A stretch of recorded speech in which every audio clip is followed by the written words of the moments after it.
போய் பாருங்கள் அப்பா அன்பிற் சிறந்தீர் அப்படின்னு ஆரம்பிப்பார். அப்படி ஆரம்பிக்கும் பொழுதே அதிகமான கைத்தட்டல்களை பெறுவார். நான் வேறு இயக்கத்தை தேர்ந்தெடுத்த போது சற்று கோபமாக இருந்தாலும் பின்பு எங்கே இருந்தாலும் நன்றாக இருக்க வேண்டும் என்று என்னை வாழ்த்தியவர், எனது உயரத்தில் பார்த்து மகிழ்ந்தவர். தமிழ் தமிழ் தமிழ் என்பது மிகவும் அவர்கள் உயிர் மூச்சு. துணிச்சனால் அரசியல், கொள்கை பிடிப்புள்ள அரசியல். காமராஜரின் தொண்டன் என்பதுதான் எனது மிகப்பெரிய அடையாளம் என்று எப்பொழுதுமே சொல்லிக் கொண்டிருப்பார்கள். நாகர்கோயிலில் போட்டியிட வேண்டும் என்று போட்டி போட்டு பழைய காங்கிரஸ் தலைவராக தேர்ந்தெடுக்கப்பட்டார்கள். மொரார்ஜி தேசாய் அவர்கள் ஆட்சி செய்யும் பொழுது பாராளுமன்ற உறுப்பினராக தேர்ந்தெடுக்கப்பட்டு முதலில் தமிழில் பாராளுமன்றத்தில் கேள்வி கேட்டவர்கள், முதலில் தமிழில் பாராளுமன்றத்தை ஒழிக்க செய்தவர்கள்.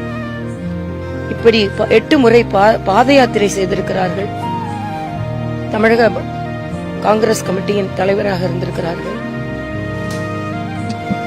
இன்னும் எவ்வளவோ சொல்லிக் கொண்டு போகலாம். தமிழ் தமிழ் தமிழ் என்பது மிகவும் அவர்கள் உயிர் மூச்சு. தமிழகத்தில் உள்ள எல்லா தலைவர்களிடம் கட்சி எல்லை கடந்து மிகவும் அன்பாக பழகக்கூடியவர், மிகச்சிறந்த பேச்சாளர். அன்பிற் சிறந்தீர் அப்படின்னு ஆரம்பிப்பார். அப்படி ஆரம்பிக்கும் பொழுதே அதிகமான கைத்தட்டல்களை பெறுவார். எனது தந்தை சிறுவயதிலிருந்து அவரை பார்த்து வளர்ந்தவள் நான். வேறு இயக்கத்தை தேர்ந்தெடுத்த போது சற்று கோபமாக இருந்தாலும் பின்பு எங்கே இருந்தாலும் நன்றாக இருக்க வேண்டும் என்று என்னை வாழ்த்தியவர், எனது உயரத்தில் பார்த்து மகிழ்ந்தவர்.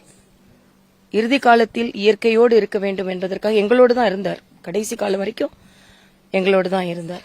அதனால நானும் எனது கணவர் டாக்டர் சவுந்தரராஜன் அவர்களும் கண்கோள் பார்த்து கொண்டோம்.